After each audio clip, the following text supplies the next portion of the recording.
And joining us.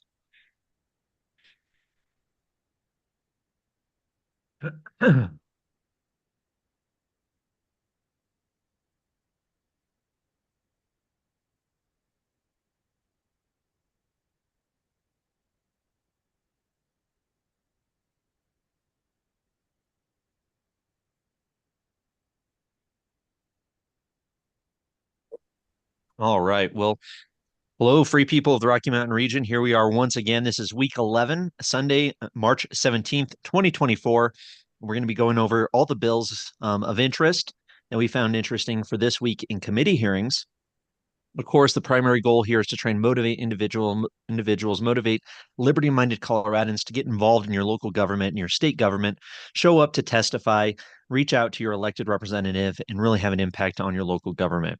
That's very important, of course, now more than ever that individuals get involved, speak out, and have a voice in your local community. A great resource, just want to throw this out there, is freestatecolorado.com/testify, a really step-by-step guide on how to testify at the state capitol. Can I give you that breakdown? Another great resource as well is Liberty Scorecard, co.us. It's a great organization from the Colorado Liberty Republicans, where they actually rate nearly every single bill that's heard in the legislature every year. So a great reference. We might reference them throughout tonight. And of course, the other big website you should be focused on, if you want to follow along, is leg.colorado.gov. This is where all the bill information is being found. This is where you can have access to really all the information out there that's going on here in Colorado at our state legislature. So perfect. We're going to go ahead and get going here and start talking about some of the bills of the week. All right. So let's talk about what happened last week. We covered a lot of legislation last week, of course, very interesting with the snow kind of delaying and canceling business on Thursday. So everything's a little bit behind. We lost that day, which was great for Liberty in Colorado, push back against what the legislators were able to accomplish. But um, nonetheless, those bills will be heard, and that day will be just added on to the end of the calendar, most likely, or another weekend, something along those lines. So some of the interesting bills from the previous week, from last week, we covered these, going over them real quick. Prohibiting term excited delirium was a pretty interesting bill in response to the Elijah McClain killing that did pass last Monday. The Senate Bill 11, the online facilitated misconduct and remote tracking bill, was the regulatory bill for online dating websites in Colorado. Kind of a ridiculous bill, but that did pass out of committee. The Front Range Passenger Rail District efficiency did pass as well. Tuesday of last week, strengthening enforcement of human trafficking, that passed. That was actually a pretty good bill, in my opinion, to make human trafficking categorized as a violent crime. What did get delayed was the Vulnerable Road User Protection Enterprise. That is a terrible scheme to circumvent our Taxpayer Bill of Rights, to basically create a government fee, aka a tax, on nearly every vehicle in Colorado to pay for bike lanes and things like that. So a really bad bill got delayed. Hopefully that means there's some pushback on it. Looking at Tuesday as well, House Bill 1056, issuance of treasurer's deeds. That was a good bill that passed. 106, we'll talk about that one again this week briefly. The right to remedy construction defects was delayed. That one's been delayed a couple times now. It's a good bill. Hopefully it passes. The big chemical ban, Senate Bill 81, did pass on Tuesday with some amendments last week. Looking at Wednesday of last week, some of the bills we talked about: House Bill 1330, the air quality permitting, really bad bill, increasing the size and scope of government, of course, with the justification for environmental protections that did pass. Really excited to see Senate Bill 46 get killed. Senate Bill 46 lost last week. The restrict certain sales of lighters. That bill is absolutely ridiculous. It would have banned novelty lighters because, of course, you got to protect the kids, and they're going to use a funny lighter and end up burning the whole house down. So that bill did get killed. So very thankful for that. House Bill 1294 of last week, mobile homes and mobile home parks, was delayed. Again, that's going to be heard this week.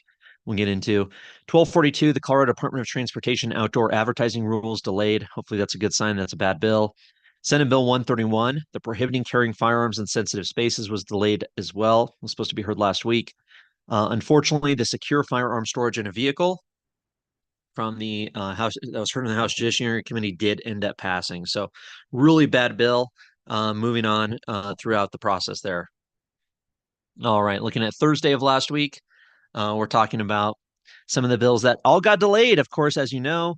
Uh, so Thursday, sorry, Wednesday's on there twice, but Thursday, everything got delayed because of that terrible, crazy snowstorm that happened last week. Pretty awesome snowstorm, actually, but it got delayed. So we'll be talking about some of those bills this week. But let's go ahead and jump in. Didn't do an introduction yet. I'm sorry. My name is Brandon from freestatecolorado.com. I also have Michael Vance, the legislative director for the Libertarian Party of Colorado. Michael, you want to say hi and how are you doing this week? I'm doing well, Brandon. How about yourself? Doing great. Thank you. Good. So, as I mentioned, leg.colorado.gov is the website. You want to look at all this legislation. You can type a bill number into the search box and get some more details on what we're talking about tonight. But for those of you just joining us, we're going to be talking about some of the big bills heard this week, some of the more interesting bills, some really bad bills that infringe upon our liberties and our rights, increase the cost of living, and just make life more difficult. Of course, that's par for the course down at the state capitol, but hopefully we can motivate individuals to show up, to speak out, go to a committee hearing, contact your elected representative, contact the members on these committees, and really try and impact, speak truth to power and let them know that it's not okay what they're doing. So, Michael, you ready to jump in? Let's do this. So, an interesting bill being heard tomorrow, Monday, March 18th, is this bill here, House Bill 1235, to reduce aviation impacts on communities. I'm a little not sure exactly how good or how bad this bill is from a liberty perspective, but nonetheless, I thought it was interesting because as Colorado's metropolitan areas have grown, as Colorado's suburban communities are sprawling even more than they used to, and we have a lot of small regional airports that have been around for a long time. And of course, these regional airports are getting a lot of flack, a lot of criticism from all these new developments that are being put in and the people who live there. So this bill does a lot to have some influence on the aviation of industry, basically in these local communities. So, Colorado's supposed to have a single subject rule where each bill is only supposed to have a single subject, but as you can read, this bill has tons and tons of different things that it does. So, unless there's any comment from anybody here on our panel, we'll go ahead and move on. I at least just wanted to bring this to people's attention. Not too sure how good or bad it is, but just to give you the gist of it from the fiscal note, the bill creates new requirements concerning adverse airport impacts for the State Aviation System Grant Program in the Division of Aeronautics and creates a tax credit for unleaded aviation gasoline. It decreases state revenue, increases state expenditures, and impacts local governments on an ongoing basis. So a lot on that bill. If you're involved in airports or the aviation industry, definitely check that one out. All right, but we'll go ahead and move on here. And anybody here on the panel, on the Zoom call, feel free to interrupt and jump in and bring up anything that you find interesting that we're talking about this week.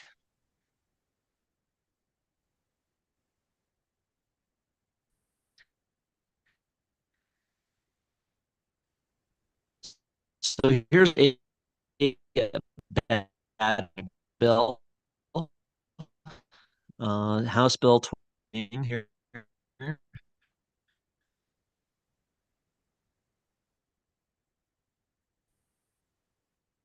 Bill, they shouldn't sell houses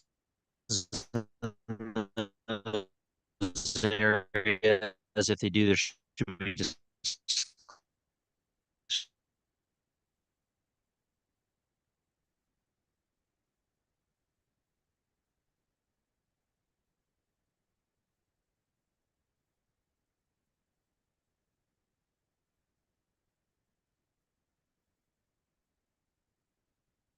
sorry about that.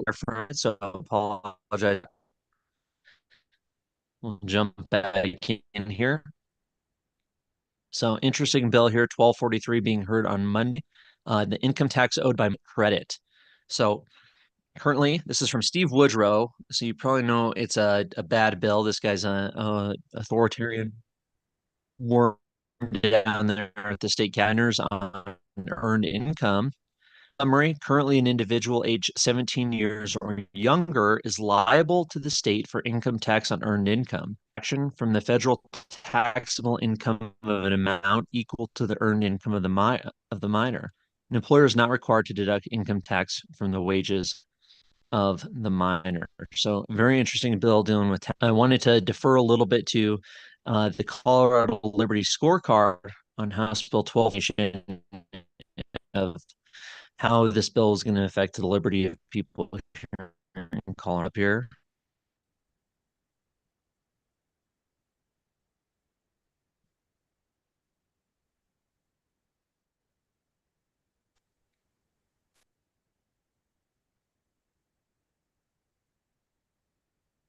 Apologize, my internet's a little slow this evening here.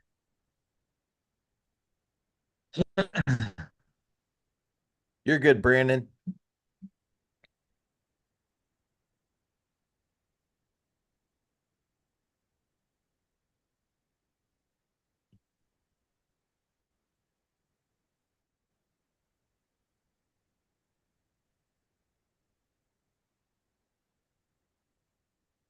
Yeah, sorry about that breaking up there, people. I think we're coming back on here, so loaning this website here.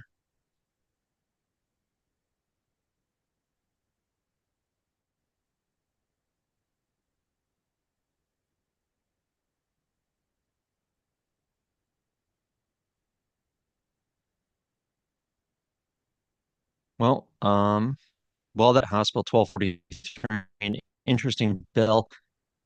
Actually seems pretty good. $2 million in fiscal year 24 to 25 to 26. Similar amounts in future years. The income tax is up to about 10,300 taxpayers, accounting for $3 in total tax revenue. Had it been in effect for 2022, the most recent year for actual data is available. The population and revenue impact were adjusted to reflect historical patterns in income tax returns filed by the state income tax owed by minors. Scorecard going. Pull that back up. Sorry for the internet issues here, everybody.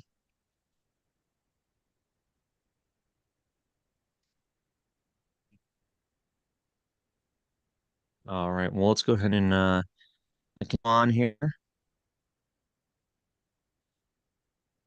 So this looks like a relatively good bill. We talked about it previously in the past. House Bill 1142 to reduce income tax Social Security benefits. You know, Colorado, unfortunately, is one of the states out here in the United States that does still tax Social Security benefits. So definitely a bad situation for retirees and Social Security recipients here in Colorado. This bill, being heard on Monday, will expand the current income tax subtraction for Social Security benefits.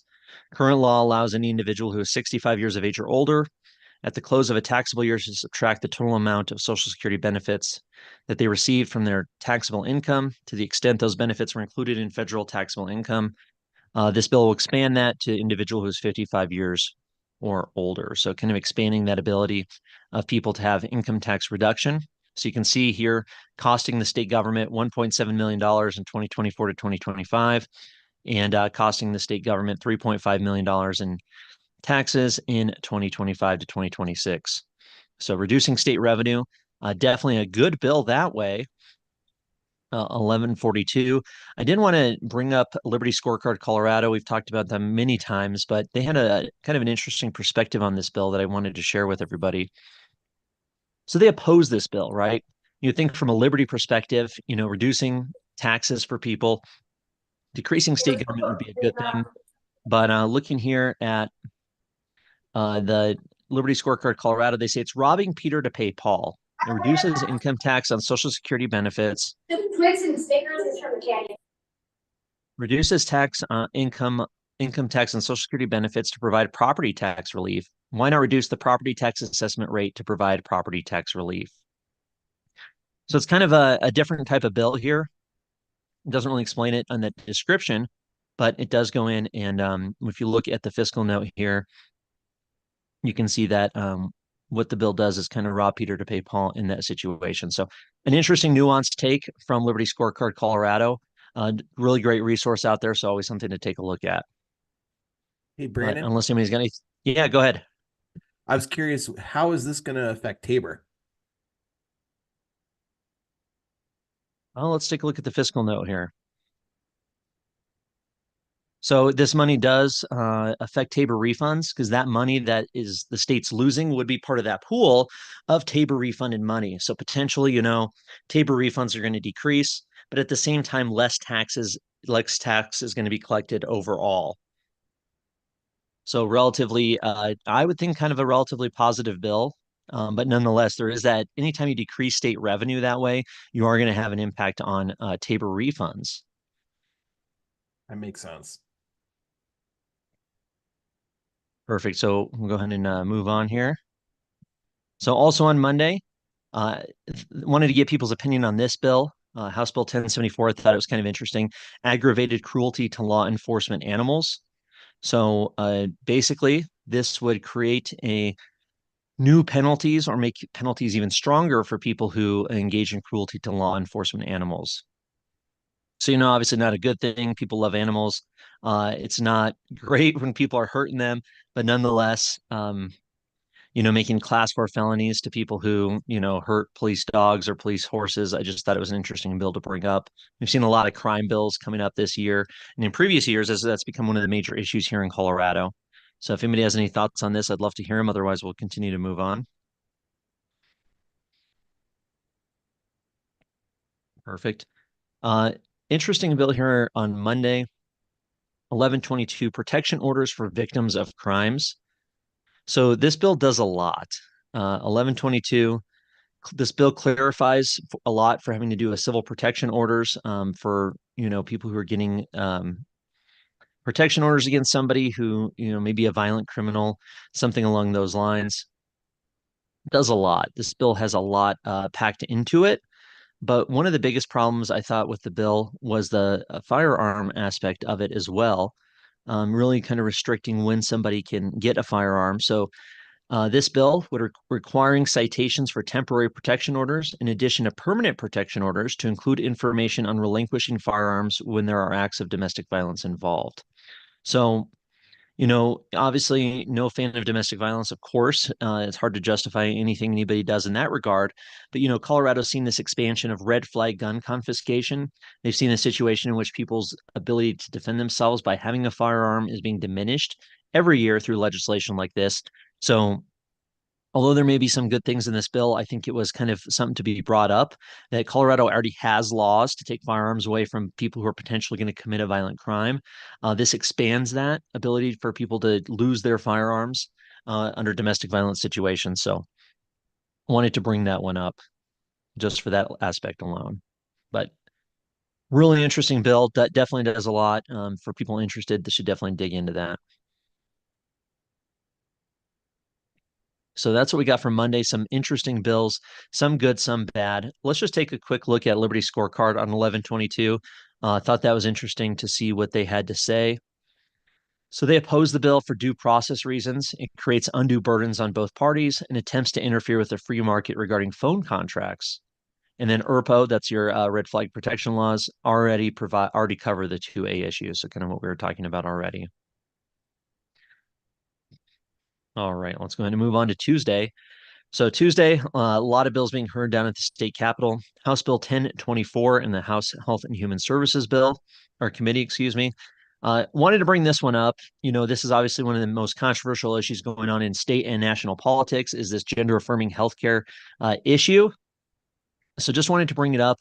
Whether you support or oppose this kind of issue, just nonetheless very interesting and very topical and timely for everything that's going on. But this bill would is concerning a study of the status of gender affirming healthcare providers. So this bill is going to be heard for those interested on Tuesday in the Health and Human Services Committee upon adjournment of the State House in House Committee Room 112. So that's in the State Capitol building for those interested. So a lot going on with this bill. I think, Val, did you want to jump in on this one? Yeah, I think there's interestingly enough, there's kind of a split on people that were willing to go with this bill with some amendments, specifically around how the data is collected, because there has been success in other states where the data that was collected was from verifiable sources, going through the proper process to do their studies that have actually proved out that some of this legislation they're trying to push through with allowing kids to have surgeries at a, while they're still minors, has convinced people that that is not the route to go. So I think the biggest concern is where the data is coming from, who's being engaged in gathering that data. No, that's a great question. There's a part here in the summary of the legislation in the fiscal note that the study must also engage and seek input from providers with experience providing gender affirming care and mental health care, members of the lesbian, gay, bisexual, transgender, or non-binary community, and various state agencies and programs. So, of course, you can imagine what those people are going to say, in terms of their bias and their interest in this new industry, where there's a lot of money involved. So if those are the people providing the input, of course, this task force or this study can definitely create an agenda, create the environment for this agenda to continue to further on. We got Nina here on the panel. Nina, would you like to jump in on this one as well? Sure. Can you hear me? I just want to make sure that Yes. you can. Okay, great. I was just wondering if you can tell me a little bit more about what this bill is actually doing. So it's creating basically they're going to do a study as a result of this bill, and what exactly is that looking into? Can you tell me more details about that? The study must determine at a minimum the number of gender affirming healthcare providers and facilities in each region, the resources available to these providers, the number of patients seeking gender affirming healthcare services, and the types of services sought, the prevalence of non prescribed treatments, and the availability of insurance coverage for treatments. So that's what this bill is going to be doing, is creating this very expensive study. Colorado Department of Public Health and the Environment is going to be spending $380,000 in fiscal year 24 to 25, nearly $300,000, $295,000 in fiscal year 25 to 26. So, I mean, this is a really expensive study. They're spending, um, you know, a lot of money, $1 million basically, in terms of trying to study this emerging industry. Yeah, go ahead, Val. So, and I think my biggest concern with this bill, and I'm hopeful that maybe some people will show up with this data, is the WPATH files came out like 2 weeks ago. And then as a result of some of that information, the UK is not allowing for any of this for minors. So I'm hopeful that whoever comes forward to testify will bring some of that evidence, because we can already see in other countries, they've realized that the data does not back any of this up. And so why are we going to spend all this money on a study when other countries have already done these studies and have determined as a result of that information that gender affirming care should not be applied to minors, at least not anything that biologically, like whether it's hormones, whether it's surgery. So why are we reworking the wheel? And if I remember correctly, didn't Great Britain just come out and ban gender affirming care, specifically transition surgeries? No, it was hormones. Hormones. That they. Thank you. Mm-hmm. Nina, go ahead. Yeah, I was just going to ask, based on your interpretation, then it doesn't seem like the study is even looking into any kind of longitudinal outcomes of this kind of surgery. It looks like it's more just focusing on how often this stuff is happening, but they're not even looking at outcomes, right? It's a very expensive study to do that. Anyway, I just was curious if that's what you thought it looked like, because that's really what we should care about is, what's happening to these children after the fact, not just statistics about how many children are doing this. So, does that seem accurate to you? 100%. That's what it's totally. It's really just to study the industry, look at the landscape of this, what is becoming a multi-billion-dollar industry. And of course, looking at the bill sponsors really tells you the rest of the story. I mean, Stephanie Vigil is 100% in support of this kind of treatment for children. Janice Marchman and Faith Winter are no better, but there's definitely this bias here that they're going to collect this data from selected sources that they get to choose, like Val was saying, in order to create a narrative, right? In order to spend a lot of money to probably going to go to people that are their friends and supporters, and then they're going to create a narrative and a story that's going to help them get more money, get more legislation passed. And of course, there's this line here: threats to gender affirming healthcare providers, so I'm sure that's going to include, online criticism, of course, anything along those lines. So interesting bill. This issue is not going away. This gender affirming healthcare issue is just huge. And if you're interested in learning more, you can listen to these committee hearings online. They are live streamed online. You can show up on Tuesday in House Committee Room 1112 at the Health and Human Services Committee. Show up, learn more about it. You can provide, usually about 3 minutes of testimony, express your thoughts and opinions to the people in that committee, the elected representatives, and maybe meet some other allies down at the state capitol who are also there to testify. So very interesting bill. This is the first time it's being heard in committee, so it does have a long process to go through. But I can only imagine that this bill, of course, will pass, and we'll see more legislation like it. So we'll go ahead and move on unless anybody else has anything on this bill.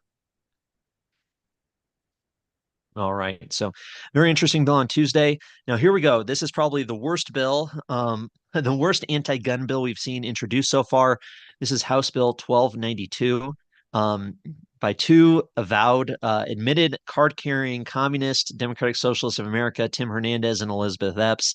These people want to ban firearms from lawful legal gun owners, and of course want to push their Marxist revolution on the state of Colorado. Absolutely and utterly unconstitutional in so many ways and un-Coloradan as well. So 1292 prohibits certain weapons used in mass shootings. It's a ridiculously written bill, and I think that's part of the reason why I think it is going to fail, if not in this committee at another time. But kind of how they decide which guns to ban, which ones not, doesn't really make a lot of sense. It's really, really bad. It's something you definitely encouraging people all across the state. Every single gun owner, if you're available Tuesday, show up. And March 19th, Tuesday at the Judiciary Committee at the Old State Library upon adjournment of the State House and speak out against this bill. Looking at the bill text real quick, this is always interesting because it tells half the story. So there's no state Senate sponsors. There's no senator who's going to help sponsor this bill, but we do have some of the really other bad legislators on the House. So Hernandez and Epps are the prime sponsors, but then you also have Lorena Garcia, absolute wacko, Judy Amabile from Boulder, of course, Jennifer Bacon, Brown, Kyle Brown from Longmont, Krista Gray Kennedy, English, Joseph, Lindsay, Marbury, Ortiz, Rootnell, Velasco, Wilford, and Woodrow. So basically the who's who of the most authoritarian left legislators down at the state capitol.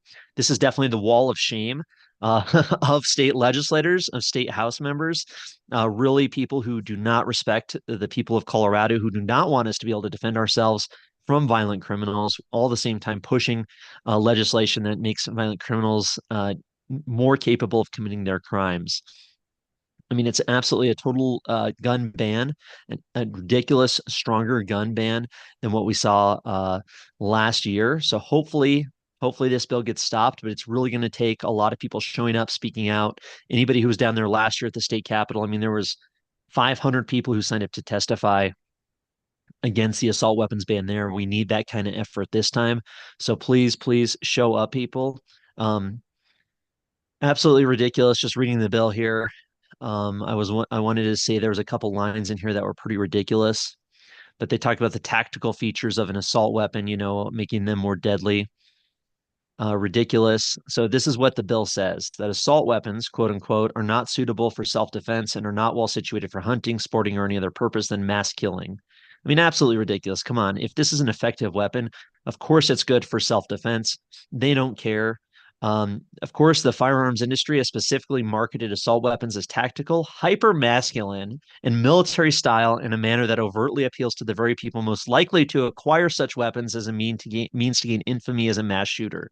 I mean, it's absolutely insulting to the people of Colorado that they would push a bill like this. Absolutely utterly crazy. I encourage people to read this bill, really go into it and see how they define what an assault weapon is, how ridiculous it is. And I mean, it would ban the most common types of firearms in Colorado, any AK type of firearm, any AR type of firearm. I mean, the list goes on and on and on and on. So really bad bill. A semi-automatic pistol that has the capacity to accept a detachable magazine, or that may be readily modified to accept a detachable magazine.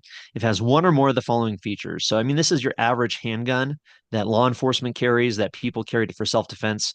So if it can have a threaded barrel, a second pistol group, a shroud that is attached to the barrel and helps conceal the barrel, a muzzle brake. So I mean, they're basically outlying so much, Uh, so much. It's absolutely crazy. Yeah, go ahead. can you go back up a little bit to where it talks about the semi-automatic pistol? Yeah, this is a so semi-automatic pistol would be banned if it has a detachable magazine and one of these features. So they list Okay. features here: A, B, C, D, E, F. If it has any of those, then it is considered an assault weapon, even though it's just a handgun. So absolutely crazy. Nina, did you want to chime in on this? Yes, thank you. I appreciate it. I mean, I'm totally with you. I can't even believe that they have like the cojones to try to pass something like this, especially with all the Supreme Court rulings and appellate rulings. But I just wanted to ask, I am going to testify against this bill and also the one that is also just basically an abolition of the Second Amendment in Colorado. It's like for sensitive spaces they're trying to ban carrying. But my question is, so what do you think are some of the most effective testimonies for bills like this, or do you think it's just sheer numbers in terms of how many people show up? Sheer numbers for sure. Sheer numbers for sure is extremely important, but also, just really trying to hammer home testimony that maybe people just your average everyday Coloradan would agree with. I mean, most firearms are the great equalizer. They're used to allow, the 90-pound woman to defend herself from the 300-pound man. It's the ability for an 80-year-old individual to defend themselves from some young gang member. I mean, it's a great equalizer that gives people an equal ability to defend themselves. Of course, assault weapons, quote unquote, just mean they're weapons that are maybe a little bit more easy to use, maybe have some features that make it easier for somebody with disabilities to use, maybe make it a little bit better or more effective weapon for somebody to defend themselves and their families. I think that's huge. Michael, you're gonna say something? Not at this time. Oh, sorry. So an insane bill. If you're in violation of this, if you have the wrong type of weapon, it's a $250,000 penalty. Now, of course, as Nina pointed out, this bill is unconstitutional on its face from like the Bruin decision and others. So the Supreme Court, we know, would strike it down, but these legislators don't care. They don't care that it's unconstitutional. The constitutional is a roadblock to them pushing their agenda. So, they'd rather push this, fight it, make people fight it in court, make these gun rights groups like Rocky Mountain Gun Owners spend $1 million plus to get this ruled unconstitutional, and they're going to keep doing it. They're going to keep pushing this type of legislation until these people are pushed out of office. So that's the sad reality of it. But definitely something for that people need to get involved and need to speak out. There needs to be a massive outcry and outpouring of individuals to show up at the state capitol on Tuesday, March 19th, at the Judiciary Committee in the Old State Library. There at the state capitol. So definitely people show up and speak out on this one. Can you open up who the Judiciary Committee itself so we can see who's on it this year? Yeah, that's a great point, Michael. So, I encourage every individual out there to reach out to your state representative, of course, because that's important, your state representative, your state senator. But the people on this committee are actually going to be the ones voting on this bill. So they're the ones that you also should be reaching out to and really talking to get them to vote against this bill. So it's not a great list. Judy Amabile, Lorena Garcia, of course, are co-sponsors. Stephen Woodrow wants to ban every gun in Colorado, as he admitted last year. Mike Weissman, I can expect, would maybe vote against the bill. Armagost, of course, as a Republican, is going to vote against it. Matt Soper against it. Leslie Herod probably for it. Jennifer Bacon's a sponsor. Gabe Evans against it. Marbury for it. So not sure about Mark Snyder. So it doesn't look great, but nonetheless, 2024 is such a huge election year. I think if there's enough pressure from the outside, getting people to show up and speak out, there might be some chance that this bill does fail. Or maybe, possibly Polis could veto it potentially, right? Now there Now, is a protest. I'm sorry, go ahead, Michael. oh no, you go ahead. I was going to say thank you, Forest Mommy, for in the YouTube comments. So 8 a.m. at the state capitol on the West Steps. Brandon Herrera, the AK guy, will be there. Big pro-gun YouTuber. as well as Rocky Mountain gun owners. That's Dudley Brown, Taylor Rhodes, Ian Escalante, some of our gun rights activists here in Colorado from Rocky Mountain gun owners. Definitely join that group if you haven't already. We'll be hosting a big rally at 8 a.m. on the West Steps on Tuesday in opposition to this bill. So definitely show up to that if you can. Go into the State House, watch that, and then go to this committee hearing as you can. So that's Tuesday upon adjournment of the State House. And Brandon, I got another question for you. I should ask this a couple minutes ago, but let's say there's millions of these guns in Colorado itself. This bill, let's say hypothetically, this thing does pass. In the meantime, between a lawsuit that will come down, RMGO is going to sue. I'm sure other people are going to sue. I hope, I mean, I don't want to speak for the LPCO itself, but I'm sure it's something we would actually consider being a part of, and if not suing ourselves, if not helping other companies sue or other organizations sue as well. But in the meantime, between that moment and this thing becoming law, what do we do about the guns that are already in existence in this state? Because you're turning people into criminals instantly.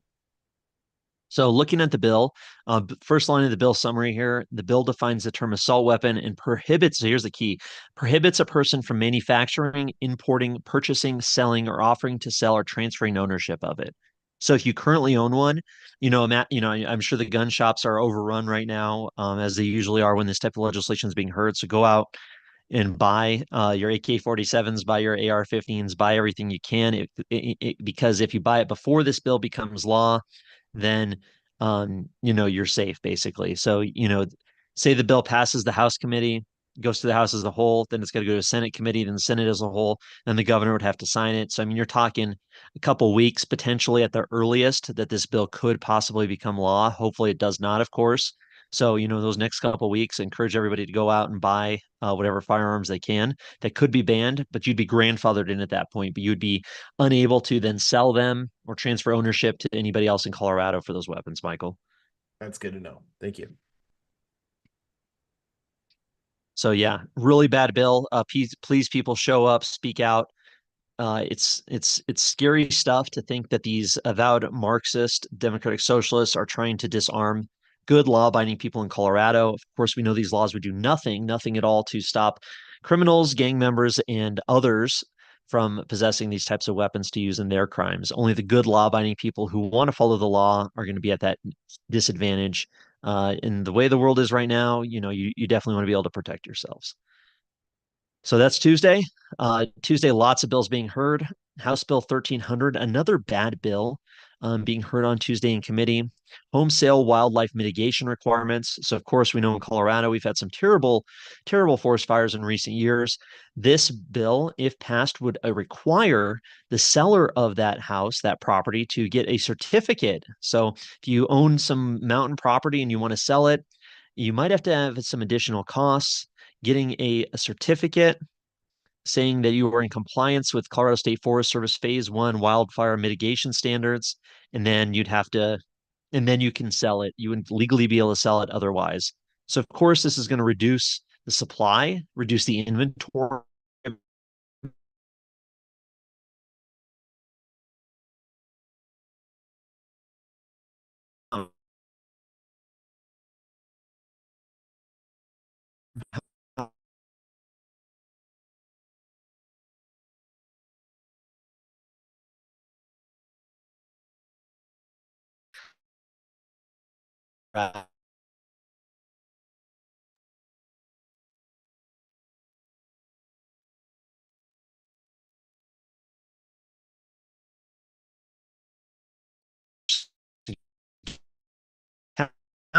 Hey, Brandon, can you hear us?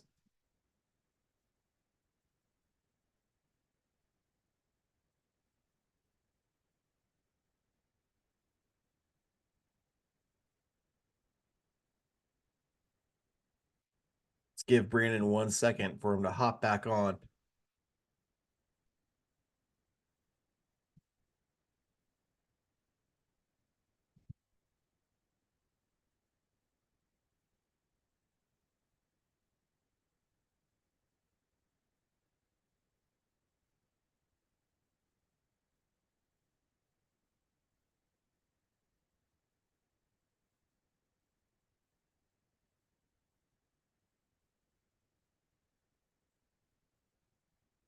All right, there we go. Sorry about that, everybody.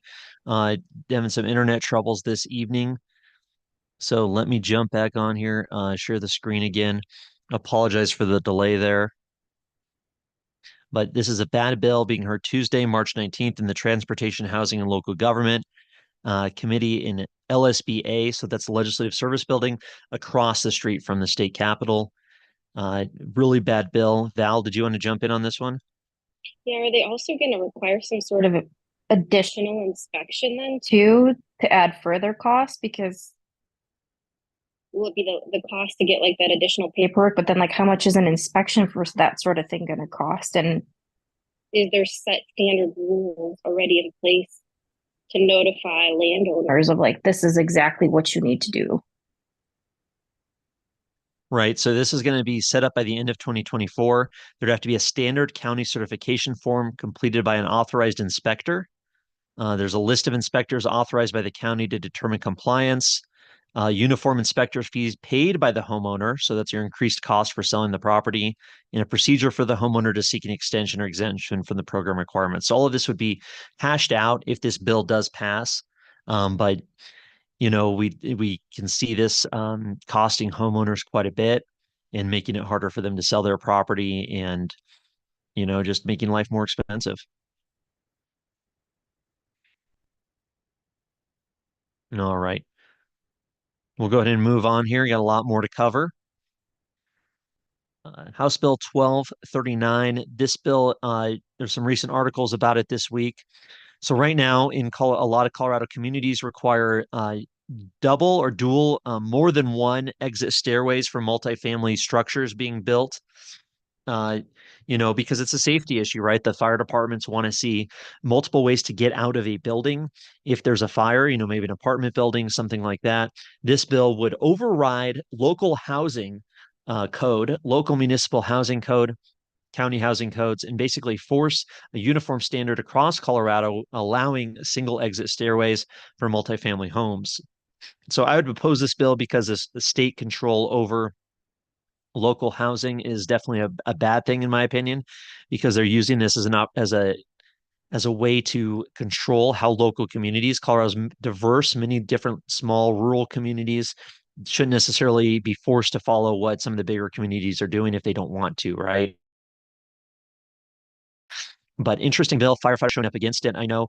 But I know a lot of developers, of course, are for it. And there's a way for a lot of people think this this will lead to more affordable housing options, because now there's going to be more property available to be cheaper to make because you don't need those stairs. And now that there's more fire mitigation technology in terms of sprinkler systems, better fire insulation types of things, and other ways that you can make buildings more fire resistant, maybe you don't need that second level of stairs or second staircase there. So that's the crux of this bill. Kind of an interesting one. Wanted to bring it up because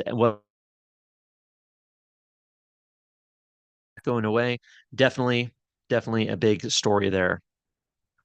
So this bill will be heard on LSBA and the Transportation, Housing, and Local Government Committee upon adjournment on Tuesday, March 19th. We'll go ahead and move on. So this is a bill we talked about before, so I won't spend much time on it. But House Bill 1294 is a very bad bill, creating new regulations and controls over mobile home parks, mobile home landlords, mobile home owners, people who want to sell them. I mean, everything about mobile homes is going to be more regulated, more controlled, increasing costs, reducing supply, and making it more difficult for the mobile home market to operate in a free market type of condition. So a really bad bill. Mobile homes are definitely some of the best affordable housing options for many people across the state of Colorado. I mean, look how long this list is of what this bill does. I mean, it does tons and tons of things to the market. The free market's the best way to do it. Bad bill. Val, did you want to jump in on this one?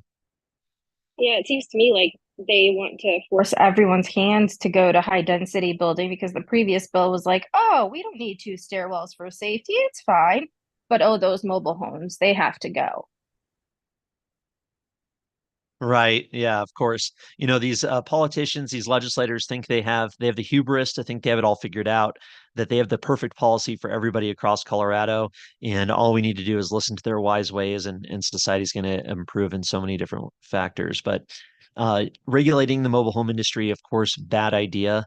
Uh, there's a lot of people who are in very low income situations that could be affected by this bill.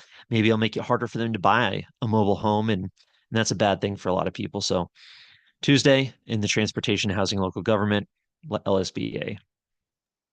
As usual, the socialists don't care about the poor. They just hate the rich. And they kind of hate the poor too. Sorry, just to interject. But that's what they're doing.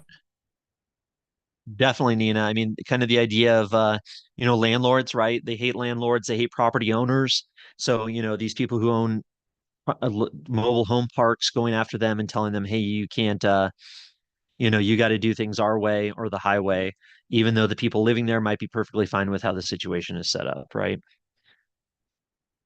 Another bad bill, of course, there's an endless list of that. Hopefully, don't get tired of me saying that, but House Bill 1081 to regulate the sale and transfer of sodium nitrate. So this is a ridiculous bill. Sodium nitrate's used in a lot of different situations across Colorado.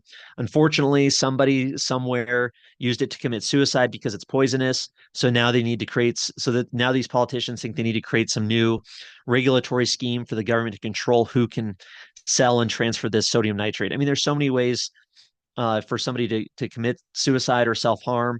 There's so many different products out there. It's not the government's role or responsibility to get involved and try and control how every single chemical in society, who can buy it, who can sell it. So really bad bill. It's always disappointing when you see otherwise pretty good Republicans bragging on social media that they passed this bill. I saw that when it passed committee the first time, talking about how wonderful it was that they were passing this bill. But bad bill, creating new requirements on these business owners. As you can see, it passed the House and is now in the Senate. So this is the first Senate committee it's been assigned to, the Business, Labor, and Technology Committee, in 2 p.m. on Tuesday in the old Supreme Court. So very bad bill.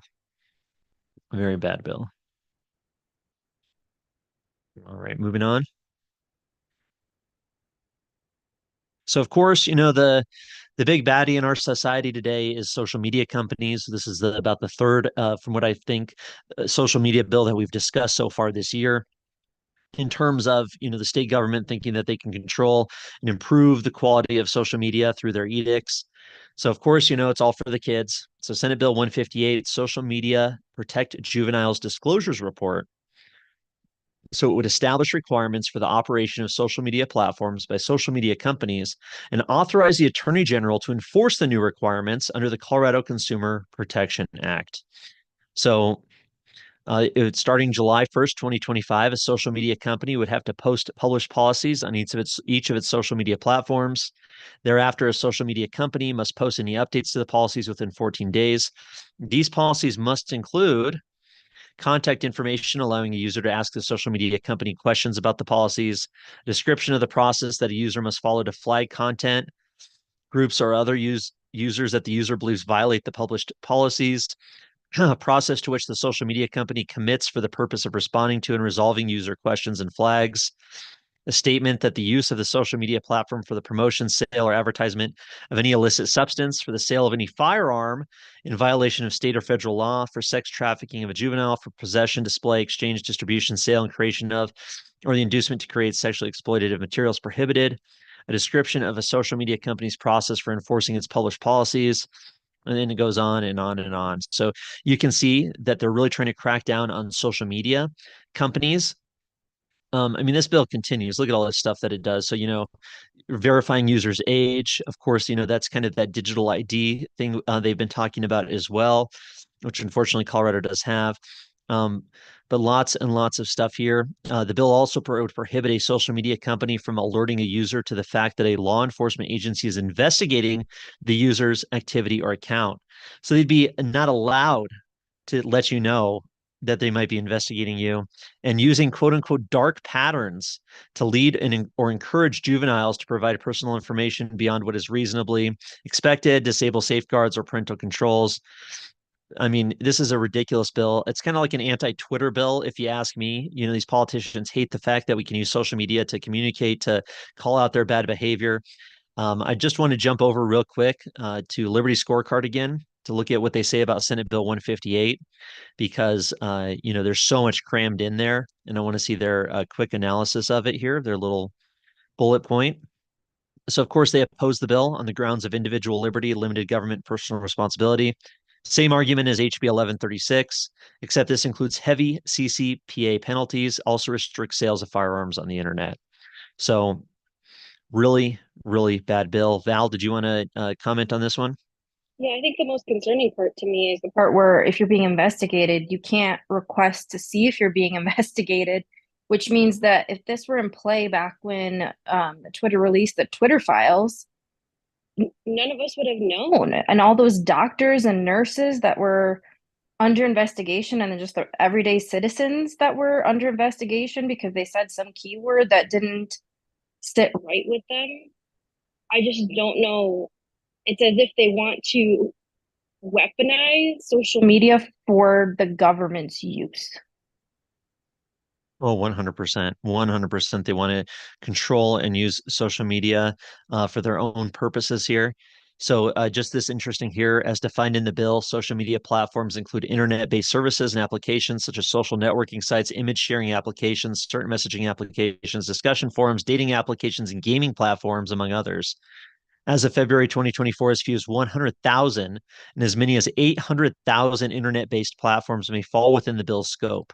800,000 platforms the Attorney General would be potentially investigating, dependent on the user's location and platform attributes. For example, there exists over 200,000 gaming applications and 150,000 lifestyle platforms alone with varying levels of user interaction. So the fiscal note assumes that 75% of Colorado residents have at least one social media account, and that 6 platforms make up 80% of accounts. Of the remaining social media platforms with users in Colorado, is assumed that 1,000 will comply with the provisions and submit the required annual report to the Attorney General. Wow. So there they go. They're requiring these social media companies to provide by February 1st, 2026, and each year thereafter, social media companies must submit a report to the Attorney General. Wow. Age verification practices, content moderation practices. So, do you really want Colorado's attorney general, any politician really digging into content moderation practices, going after social media companies, trying to, game the system to punish potential political rivals? Of course, the age verification practices. I think I mentioned digital ID already, but I think, what better way to do it, right? You'd have to sign up. Maybe they have a scheme. You sign up for the Colorado digital ID and you have to upload it to these social media companies to verify your age. And you have to use digital ID. I mean, I could see that being used. So, I mean, this is a horrible bill, really bad piece of legislation that's going to cause some serious issues for social media companies. I mean, making it more difficult for them to serve the people of Colorado, and of course, using this as a way to weaponize the government against them. So really, really bad bill. Any other This is, comments on this one, or we'll move on? Yeah, go ahead.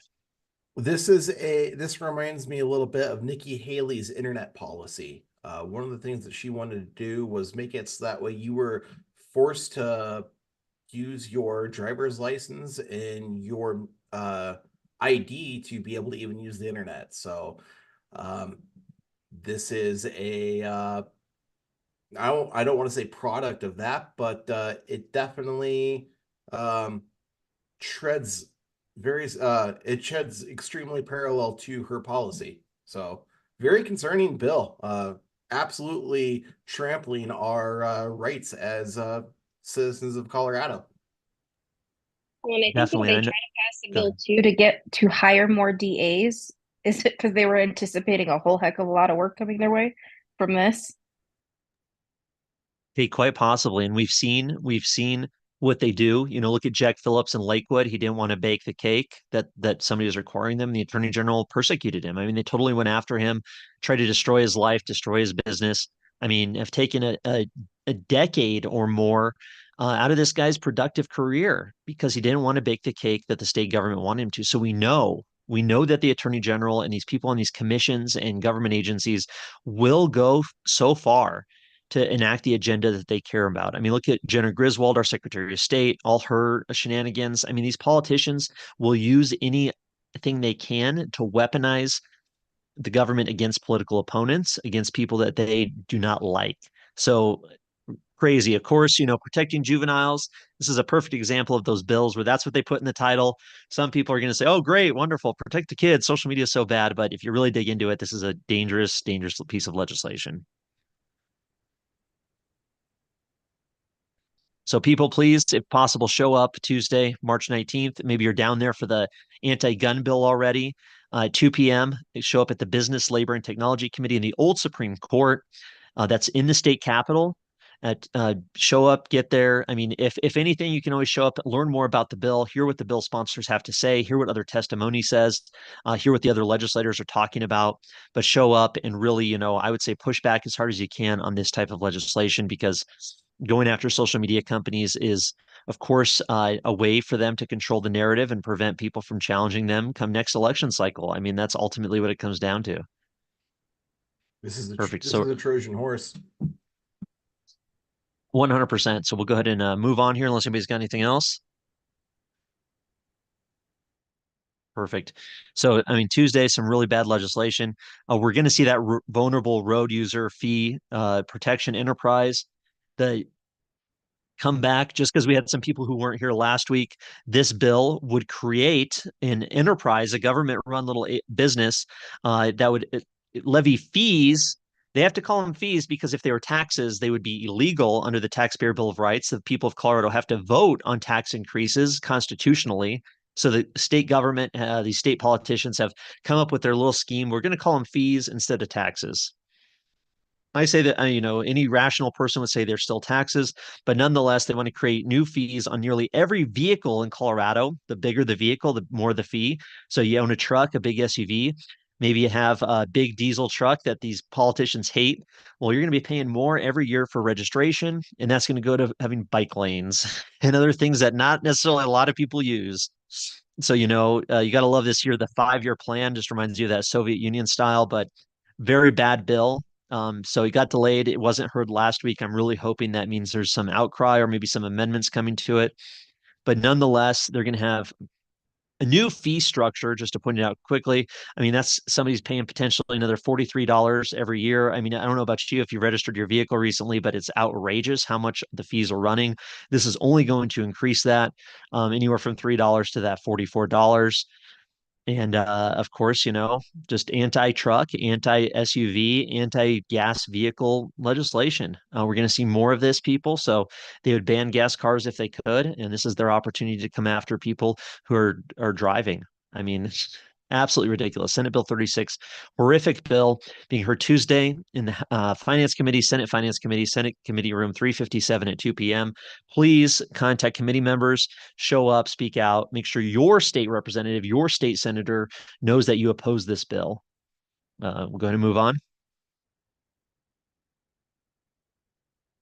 Similar, we talked about this last week, was also delayed, but they're going to create a 911 services enterprise, creating a new fee instead of a tax. It's going to go to these phone companies for paying for this 911 service. Not the most egregious thing in the world, nonetheless, but it is totally exists, this bill, to circumvent the Taxpayer Bill of Rights and raise money, raise fees instead of taxes. So very dishonest. Definitely another bad bill. Being heard on Tuesday in the Senate Finance Committee as well, 2 p.m., Senate Committee Room 357. All right, moving on. Kind of a strange bill here. I don't know about you guys or anybody here, but I remember hearing back in 2020 that this government was actually, these municipal governments were monitoring wastewater across Colorado to see who had COVID or not. I don't remember if anybody remembers that story. Kind of a strange one. But, metro sewage disposal districts, giving government more access to them so that they can get in there and see what's going on. Getting these people in there to inspect your waste, I don't think it's necessarily a good thing. If they want to do it, they can get a warrant, they can get due process, they can go to a judge. This bill is just trying to make it easier for the state, for these state agents to get in there and investigate people's violation of sewage disposal. I mean, definitely a bad bill trying to circumvent the due process that Coloradans should expect. So Tuesday in the local government housing committee at 2 p.m., Senate Committee Room 352. So that's what we got for Tuesday. A lot of big bills there. Let's go ahead and move into Wednesday, House Bill 1341, the State Vehicle Idling Standard, and the House Energy and Environment Committee. So, of course, they hate the idea that vehicles exist. They hate the idea that you can drive a gas vehicle, and they really hate the idea that people are idling their gas vehicles for more than 5 minutes. So maybe they want to use the government's heavy hand to go after people who are idling their vehicle too long. So they want to create a state vehicle idling standard. House Bill 1341 authorizes a local government to enact a resolution or ordinance concerning idling that is at least as stringent as, but not less than stringent as, the state standard. Wow. So These current people law have lost their minds. I'm sorry. I just can't with these bills. Go ahead. I'm sorry. Right. So, I mean, there is a Right. current law already. Current law imposes a uniform state idling standard on an owner or operator of a covered vehicle that prohibits the vehicle from idling for more than 5 minutes within any 60-minute period, except in certain situations. Current law also prohibits a local government from enacting a resolution or ordinance concerning the idling of a covered vehicle that is more stringent than that state idling law. This bill will authorize the local government to enact a resolution or ordinance concerning the idling of the covered vehicle that is at least as stringent, but not less stringent than. So this bill is basically just giving local governments more power to go after people who are idling maybe 1 minute, 2 minutes. You're idling too much in the city of Boulder, they can slap you with a fee or a fine or a ticket. And that's the end goal of this bill. Go ahead, Val.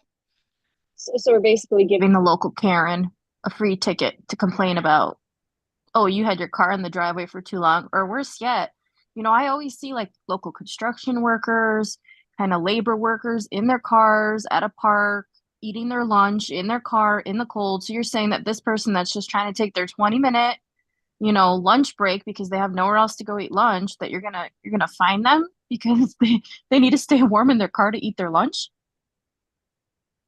That's a great point. I mean, that's 100% great point. You have a lot of working class Coloradans who in the winter years or winter months are sitting in their car idling it to stay warm, or maybe just idling to stay warm in general. Maybe they're homeless, maybe they're living out of their car and they're just running that engine to stay warm every little bit. Well, if they're idling too long, they might get a ticket and they might have that local government come after them. So bad bill. House Bill 1341 being heard Wednesday, March 20th in the Energy and Environment Committee upon adjournment at LSB. That's the Legislative Service Building across from the State Capitol, Room A.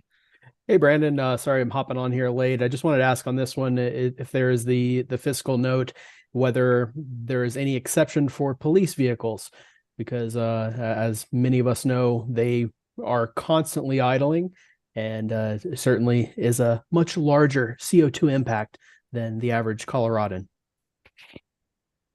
Hey, appreciate you joining Mayor Aaron Lamb of Keensburg, Colorado here. Really appreciate you jumping on the call. It doesn't specify that. I imagine they are probably exempt, I'm sure, already from the government's, from these laws, of course, right? Just like they'd be exempt from any anti-gun law. So I can't imagine that the law enforcement would have to adhere to the same standards as the rest of us, of course, right? Can you hop back in that fiscal note real quick? Sure. Here's the fiscal note. I can make it a little bit bigger.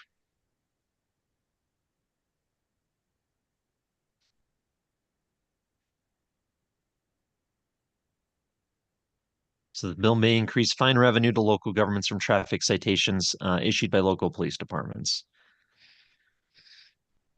The increase is expected to be minimal. The idling standard applies to commercial diesel vehicles with a gross vehicle weight rating greater than 14,000 pounds. The bill allows the local government to act laws that are least stringent. So I'm kind of confused. Is it saying that only those heavier diesel vehicles are going to be allowed to idle? Or is this going to now apply to everybody? Oh, that's a great point. So, I'm not sure what the law is exactly right now, but if this bill does pass, local governments could make it apply to everybody, could make it apply to every vehicle, could make it apply to somebody in their small car. So it's really hard to say exactly what the outcome of this would be, but we know certain communities who maybe have an anti-car agenda would put new requirements, new restrictions on the ability for cars to idle. But there's not really a lot of detail there, Michael, about what kind of laws would be there. So good point on the fiscal note, kind of talking about how it's diesel vehicles. Maybe that's all that's in effect right now for the state idling standards. But if this bill passes, we definitely see more local governments having stricter idling standards in their local communities. Perfect. Well, we'll go ahead and move on. We're still on Wednesday. A bill here, 1260, kind of an interesting one. I think the Colorado Liberty Scorecard says, employers also have First Amendment rights. If an employer wants to have their speech, over political or religious matters, they should be allowed to. This bill kind of goes against those First Amendment rights of employers to have religious or political um, information given to their employees. So House Bill 1260, prohibition against employee discipline from some of the most authoritarian people down there, Monica Duran, Tim Hernandez, and Jesse Danielson. The bill would prohibit an employer from requiring an employee to attend meetings, listen to speech, or view communications concerning religious or political matters. So there you go. I mean, that's it. They're really going after businesses that maybe have a religious bent to them. Maybe the owners of the business have religious ideas in mind when they started the business, and that's kind of the idea behind what they're doing in the marketplace, or maybe political matters too. What if it's a political organization? But nonetheless, if this bill passes, those First Amendment rights of employers would be infringed upon because they would no longer be allowed to um, require their employees to view communications or listen to a speech or attend a meeting if it has something to do with religion or politics, which of course, religion and politics can mean a whole lot of things. I I'm also just trying. want Go ahead, go Michael. ahead, Aaron. I was wondering, I'm kind of wondering about this, if that could be kind of a double-edged sword. I mean, potentially there's some sort of super woke event that your corporate employer wants to force you to attend. Would you be able to say, "Hey, no, I'm not going to attend this woke garbage. I have a right via the state of Colorado to not have to listen to this." Well, that's a really interesting point. Some DEI, diversity, equity, inclusion, or some sort of, what is basically a religious type of agenda on a lot of parts having to do with this quote unquote woke thing. You could say, "Hey, I'm not attending this. I'm not going through your little training here. Or that's a political matter. I don't have to do that." So that's very interesting. I can't see that the law. I can't believe they would apply the law that way because, of course, the people supporting this bill would want to push that. But nonetheless, that's a very interesting point. I definitely agree, Michael. That was a fantastic point, and it definitely is one of those unintended consequences that these people may not expect that could happen.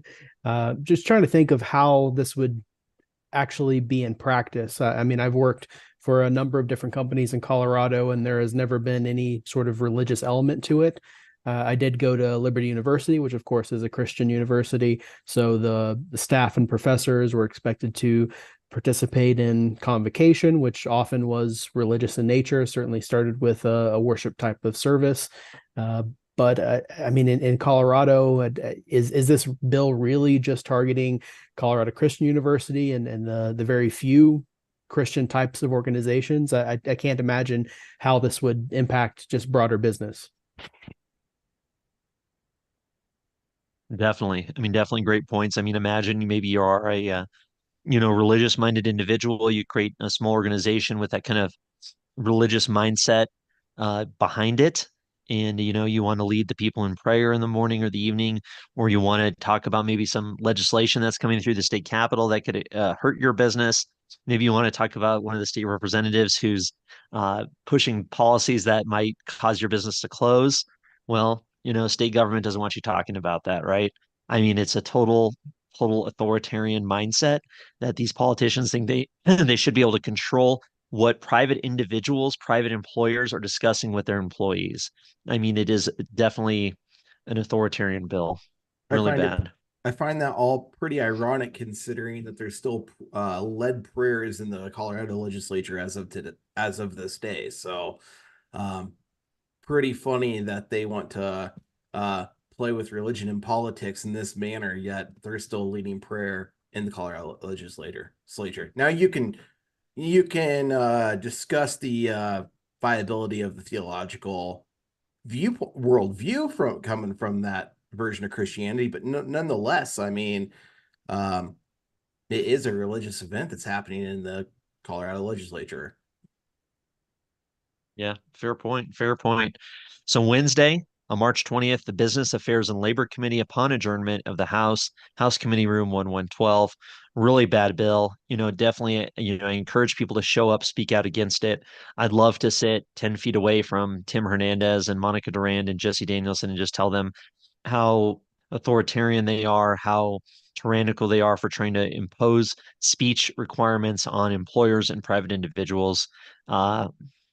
Shame on these people. All right, moving on. So moving on to Senate Bill 71, Seasonal Outdoor Adventure Day Camp Program. So a big title here, but basically they want to create a licensing scheme, a licensing requirement for seasonal outdoor adventure day camps. So your summer camps, great programs that maybe that get kids engaged when they're not in school during the summer.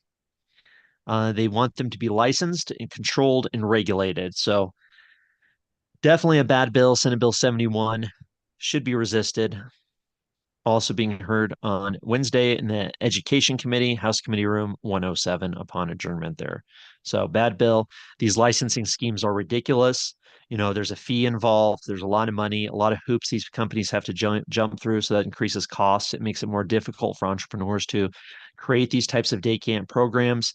And then, of course, there's be all the requirements of following government edicts in order just to operate this business. So bad stuff. All right, moving on to House Bill 1258. We're still on Wednesday here.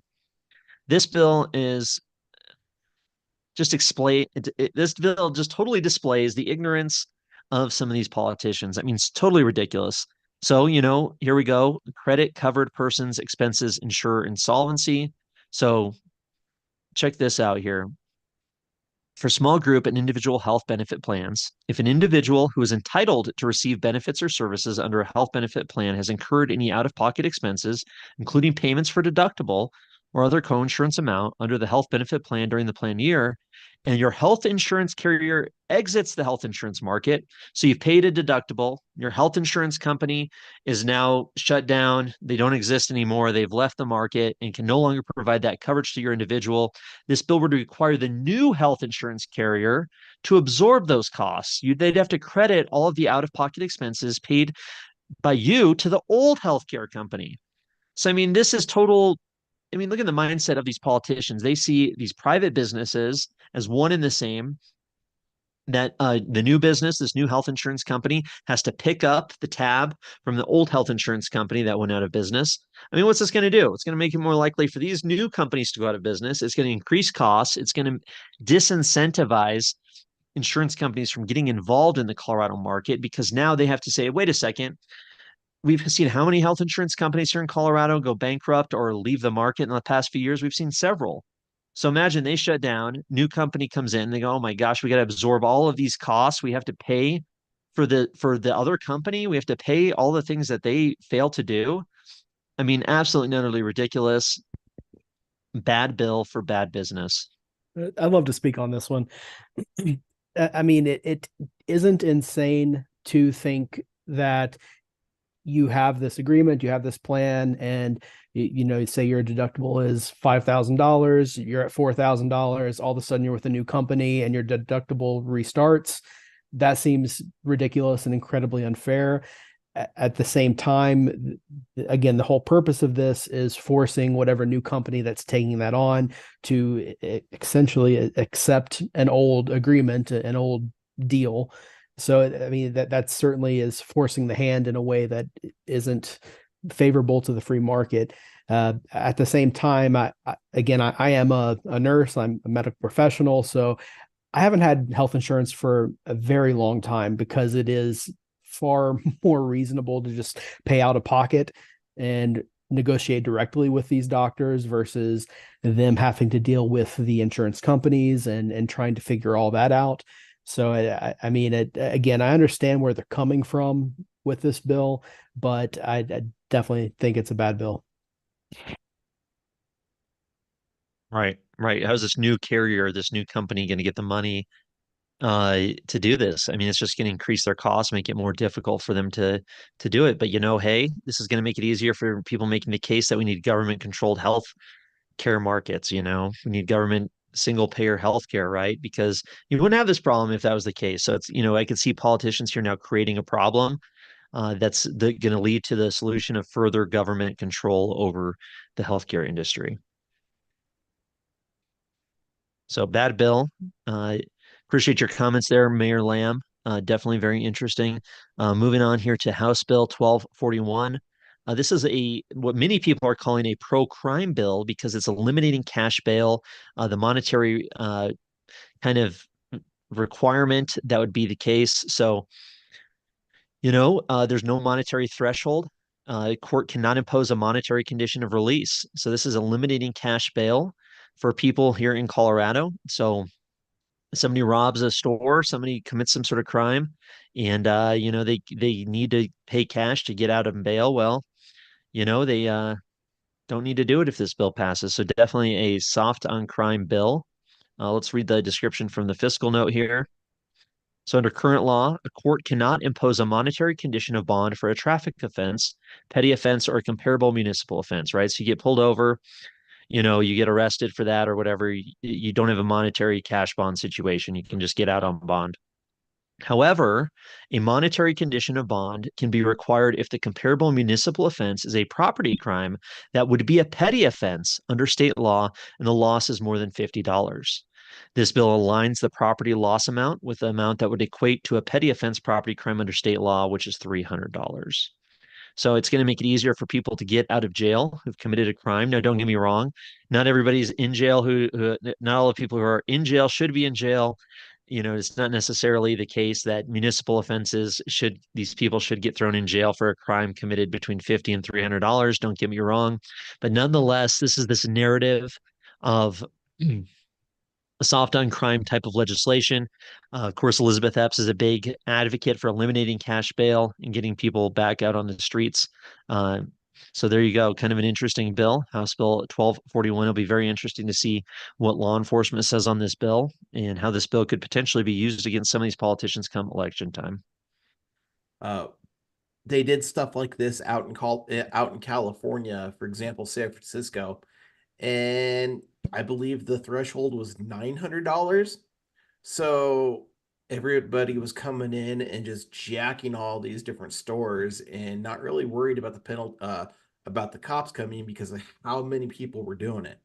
So some stores were starting to enact policies where they made everything at least $1 above that threshold, and then made everything in the store, I think it was like $900 or $950 more than it actually costs. And the only way you could get around that was by having a coupon that you could pick up in the front of the store, so that way your costs would go back down and be reasonable. But they had to put that coupon in place so that way everything in the store was suddenly above that threshold, and people would face a more severe punishment.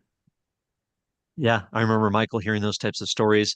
It definitely creates a situation. We don't want crime getting worse, that's for sure. So there's some serious concerns about this type of bill.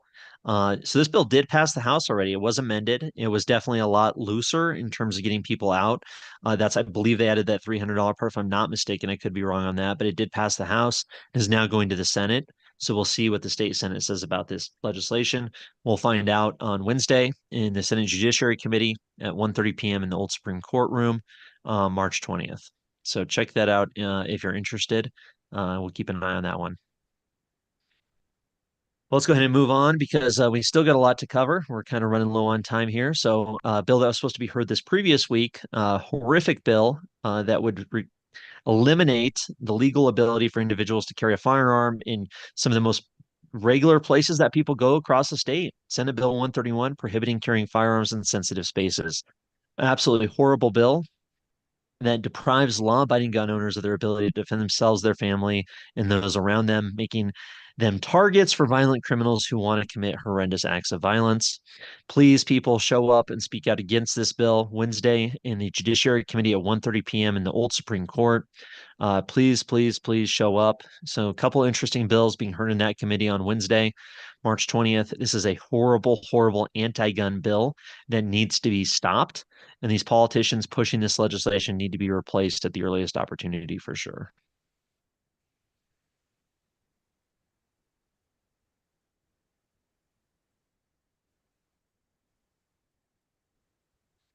So we've already talked a lot about that one, but Senate Judiciary, a couple, of course, similar legislation we've seen for a long time now, using the Air Quality Control Commission to go after oil and gas, to go after diesel fueled fleets, to really clamp down on our ability to produce industrial materials to create a highly industrialized society. So bad bill, Senate Bill 165, more rules going after the oil and gas industry, specifically with these emission reductions, giving this unelected, unaccountable board, there's Air Quality Control Commission, more power to go after productive organizations, productive businesses. So Senate Bill 165, if you're interested, please, you can find the link on the state legislature website. Just type in SB 24-165 and jump into the details. But really bad bill, a perfect example of some of this bad legislation under the guise of environmental protection that we've seen. So very similar bill being heard in that same committee, the Air Quality Enforcement, Senate Bill 166. So, they really want to clamp down people who are repeat offenders, high priority repeat offenders. They're really going after that oil and gas industry. Of course, the most productive part of our society, the industrial capability that we have as an industrialized, modern day country, being attacked with civil penalties and really going after them to strengthen the enforcement of people who are violating these clean air laws that the state government has set forth. So another bad bill, very, very similar bills being heard on Wednesday in the Transportation and Energy Committee at 1:30 p.m. in the Old State Library. Perfect. So that's what we got for Wednesday. Still a lot to go through here on Thursday.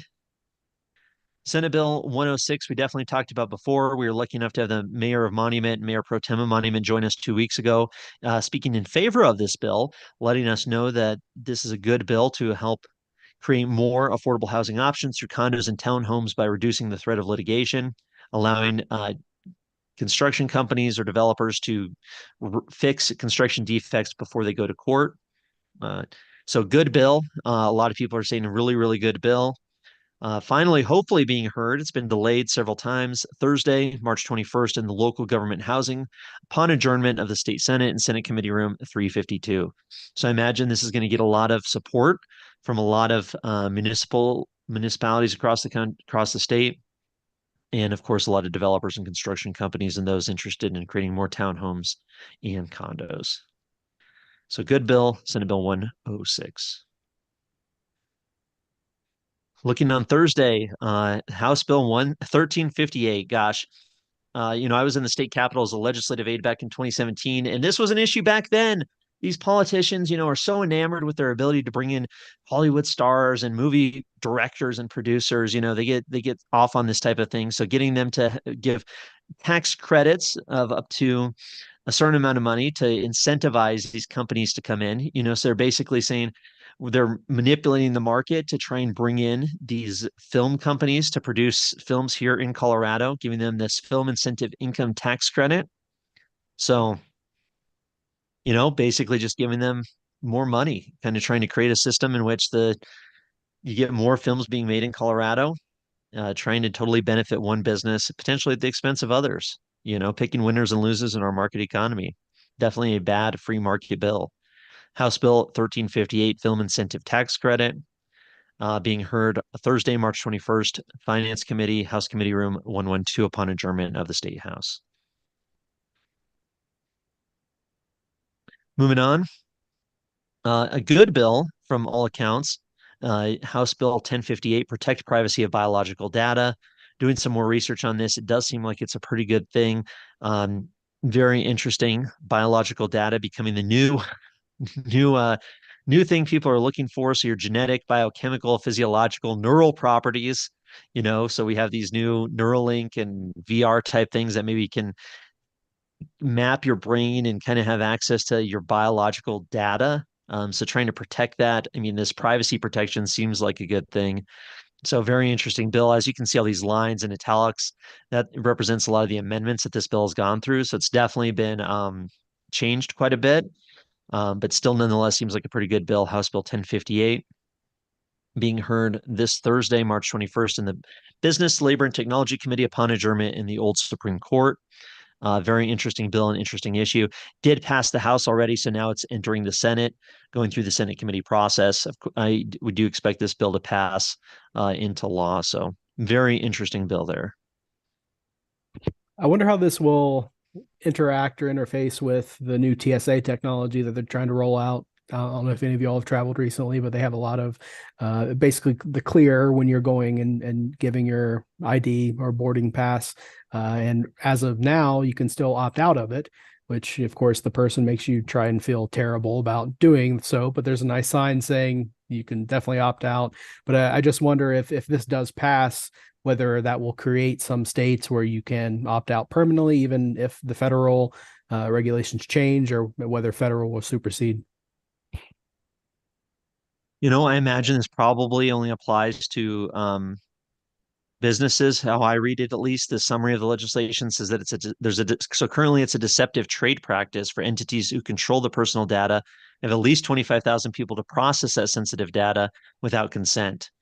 So under current law, that sensitive data refers to data that reveals select demographic traits or genetic identifying material. This will expand that definition of sensitive data to include all biological data, including neural data.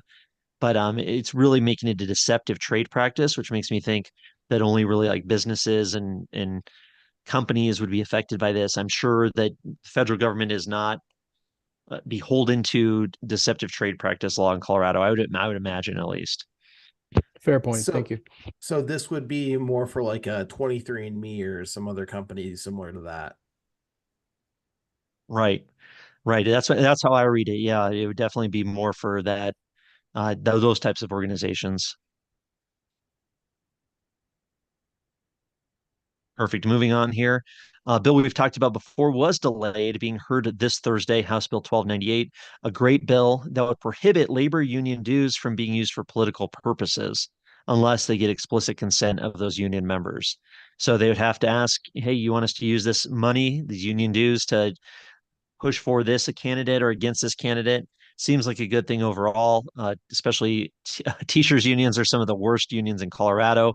Very authoritarian, always trying to gain more money and more control over the lives of individuals in our state. So prohibiting these labor unions, good bill, really good bill from Representative Bradley and Senator Baisley. Of course, I expect this bill to die. So many of the Democratic legislators are members, or at least have received significant campaign contributions and election support from these labor unions. So, of course, I mean, this bill goes after the reason some of these legislators are serving down there, right? Is because they've used union dues to help get these public officials elected. So this bill's going to die. Let's just be honest. Thursday, March 21st, in the Education Committee, House Committee Room 107 at 1:30 p.m. But good bill. If you can show up and speak in support of it, please do. 1346, energy and carbon management regulation. So again, creating this regulatory authority to have more and more government control over the oil and gas industry, over anything that produces carbon dioxide. I mean, really, really bad bill. Anything time you see broadening the regulatory authority, that's really all you need to see, and this is going to be a bad bill. And you look at the bill sponsors, and yeah, of course, it's going to be a bad bill. Just want to look at the Liberty scorecard on 1346 because there's so much in this bill. I'd love to see a little bit more condensed explanation of it. So Liberty scorecard, co.us. Let's see what they say. And I'm sorry, it was 1346. So they oppose way too much power placed in the Energy and Carbon Management Commission, a group of unelected, unaccountable bureaucrats. So there you go. Seeing all these commissions, the Air Quality Control Commission, the Energy and Carbon Management Commission. I mean, you have these Soviet style appointed positions with these radical anti-industrial people on them, using what little power they have to try and go after their perceived enemies like oil and gas. So very, very bad bill. All right, moving on. Couple more here. Appliance requirements and incentives.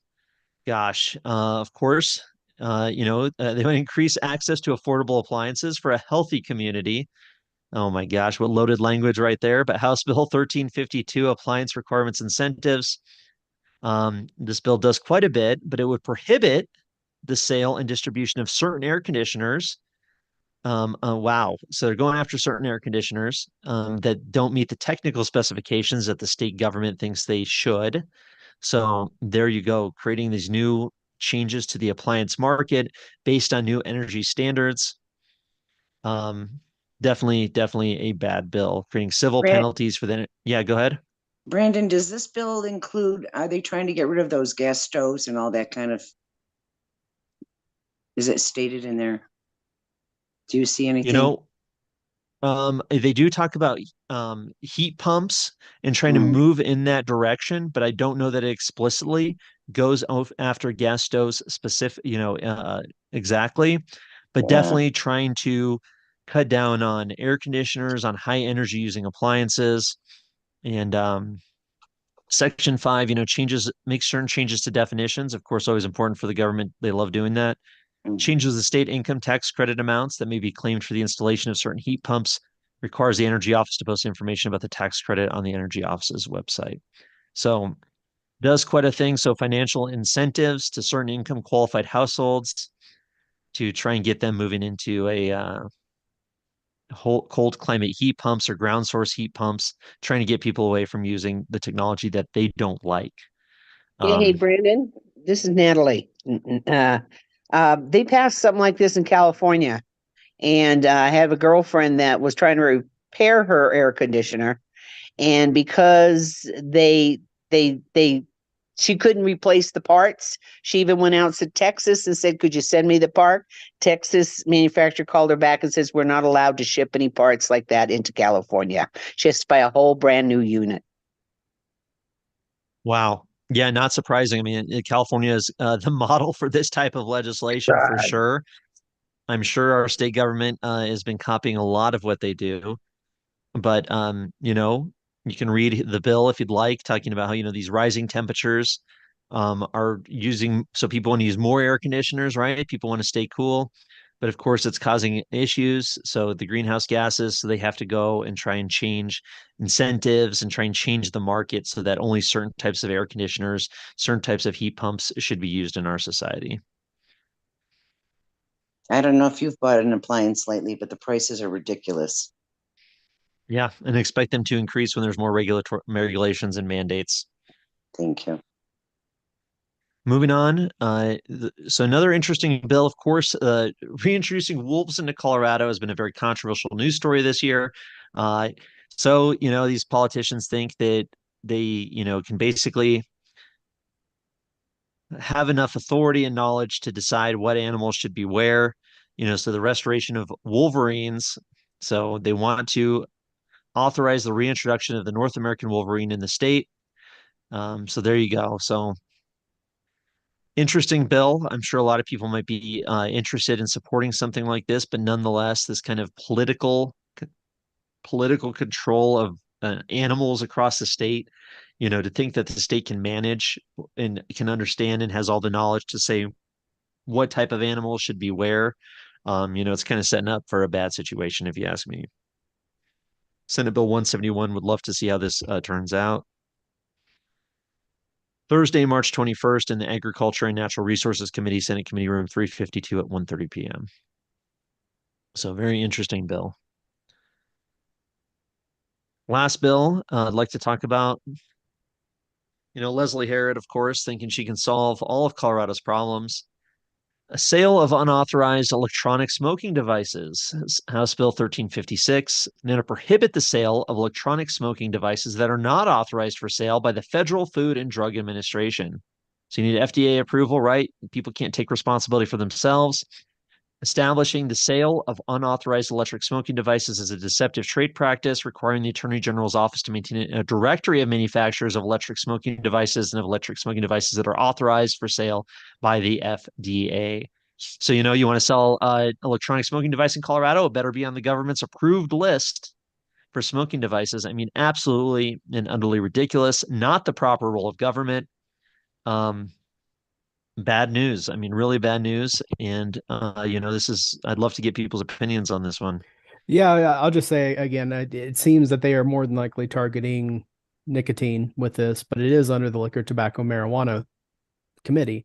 So again, all of these dispensaries that sell vape cartridges and other types of electronic smoking devices are going to have to get the FDA approval when, again, it's still technically a felony what they are doing, especially the quantities that they're growing. And I mean, all these, of course, all these things. I think we're up to 25 plus states that are legal for adult consumption for marijuana. So this bill, again, I think is another example of the Democrats targeting one thing, but it will have absolute unintended consequences. Let's see here. So this is how they define an electronic smoking device. It includes a consumable nicotine liquid suitable for use in an electronic smoking device product, a product related to the use of an electronic smoking device, such as a power unit, e-liquid cartridge, e-liquid pod, disposable device, or other product. It does not include any product that has been approved by the FDA, of course. So yeah, very broad. I mean, totally broad category where a non-combustible product that produces vapor or aerosol for inhalation from the application of a heating element to a liquid substance containing nicotine. So it does look like they mostly are really, targeting nicotine, like you had said there, Mayor Lamb. So yeah, I mean, bad bill. Kind of encouraged possibly that Herod is the only one on the bill. No Senate sponsorship. Nobody else is on it. So hopefully this bill gets stopped, just like the flavor tobacco ban did. But we will see. Thursday, March 21st, Business Affairs and Labor Committee, House Committee Room 112 at 1:30 p.m. So that's what we got for the week. Val, did you want to jump on there?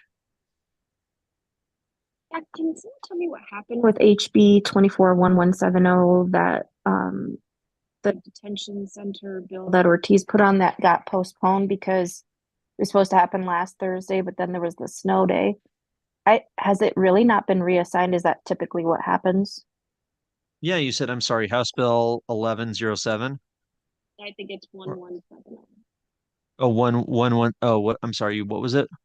HB 241170. 70. Okay, perfect.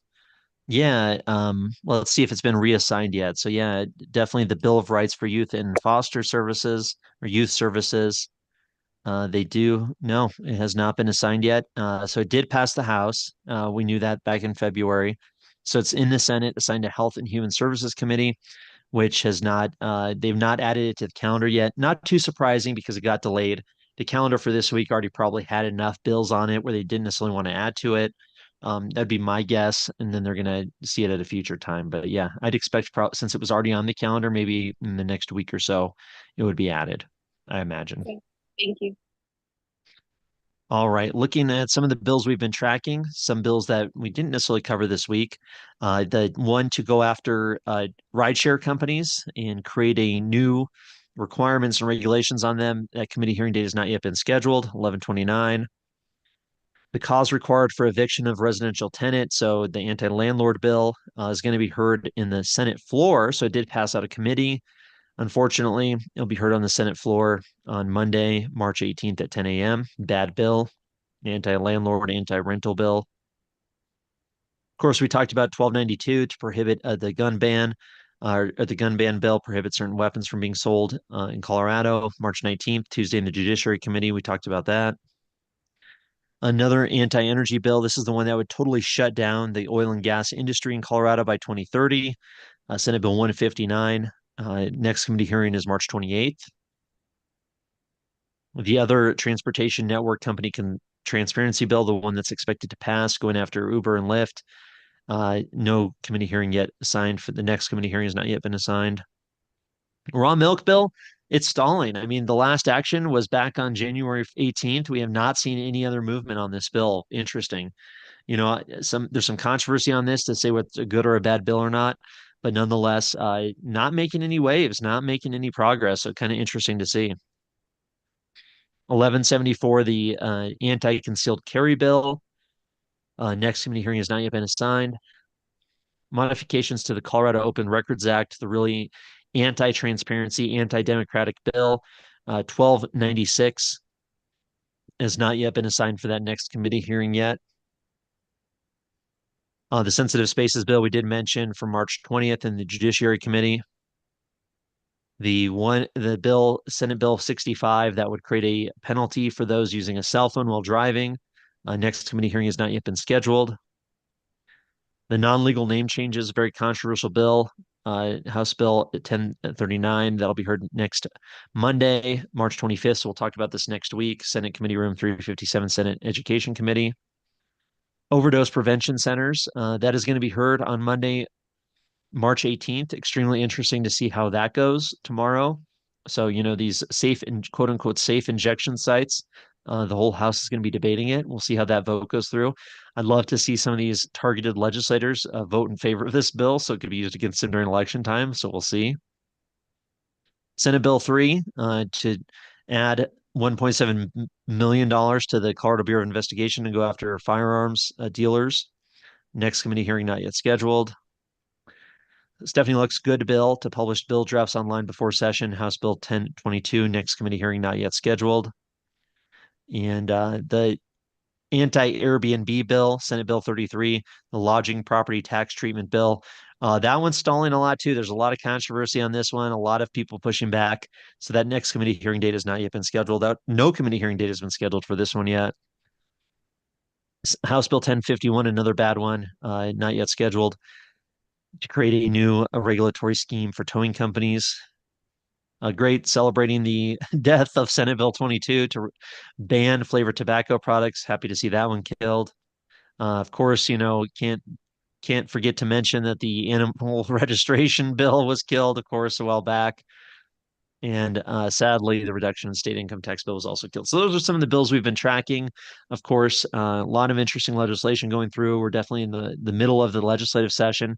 So it's going to be getting only crazier from now on, but definitely encourage people to show up at the state capitol, get involved. You should know who your state representative is, your state senator, make your voice heard, and try and get involved there. We have somebody else joined us here, the great liberty activist out of Lakewood, Natalie Menton. Natalie, was there anything you wanted to talk about while we're on the call still?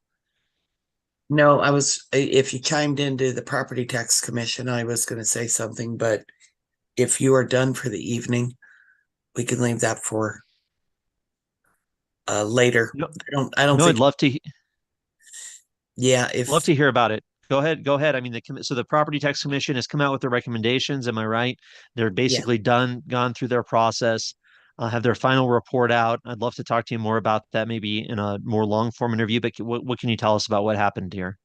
Just in a summary, they at the end of all of these different briefings and exploration trips down different methods of taxation, the top ranking recommendation that they came out with at the end of the day is to expand the deferral program, which is basically kicking the can down the road on your taxes until you sell the property and you pay a certain amount with the privilege of doing that. That's the top ranking one. The next one is splitting tax payments instead of one payment or two payments. It's spread over 12 months. That is the top ranking items. They did tentatively approve extending the tax small reductions that they put into place because of the special session and a couple prior legislative bills to extend those for 2024. But in 2025, it would be evaluating. It's based on backfill. The more they discuss backfill, the more that they are creating a problem in IOU, which we've seen with the schools. If you talk about the negative factor, if you get down the weeds, the state government makes promises, we're going to pay this amount, blah, blah, blah. Right now, with the latest report, which isn't like totally finalized, but for those backfill finances. Basically, the state promised out, of course, it was a slingo game is what we were calling it. But they had basically promised out about, I'm sorry, I'm looking at my notes real quick. I believe it's $80 million in backfill money. And what's budgeted right now is like 50 some million. So they're already going to be short, basically, is where I'm going with this. And don't know where to come from, because they wanted to use the Tabor money. They backed off because of the failure of HH. So they don't have our Tabor money to do that.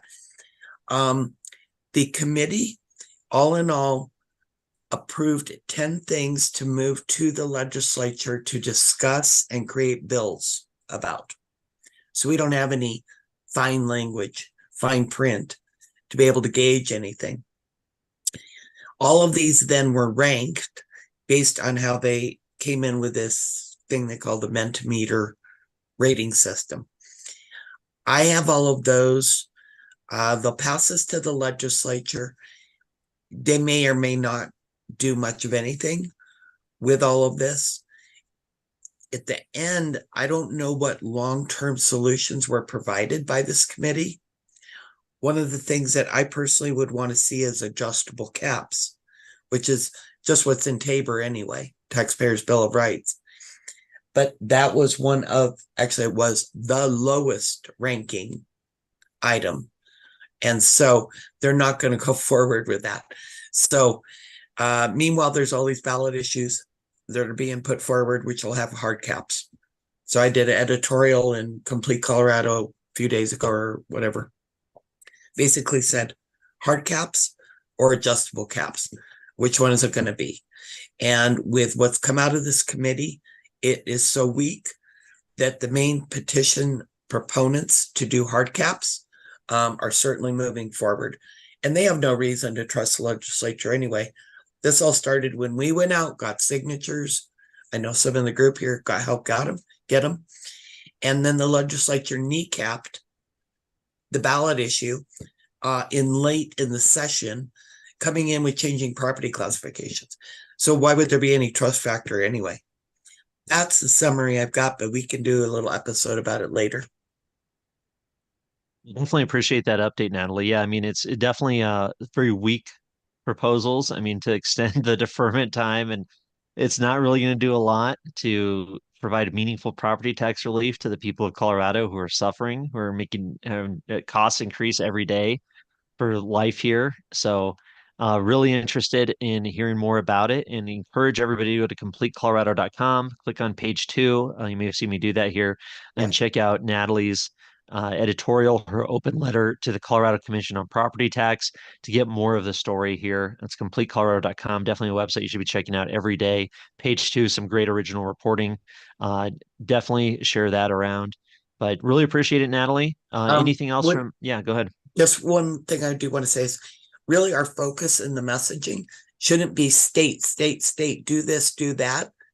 It should be local caps based upon that area, which means using inflation and local growth. That is what's written in Tabor. The more we do backfills and state stuff, we are not addressing the problem. So I just want to emphasize that because that's important in this discussion, that we should be saying, state, okay, your only role should be to restore Tabor caps, restore the 5.5 cap. Besides that, quit messing with assessment. And this is just getting even worse. Yeah, 100%. It's a local solution, as we've talked about before. There's no state property tax in Colorado. It's your local communities, your special districts, your counties, your municipalities. Those are the people who should be providing that property tax relief because they've seen their budgets swell.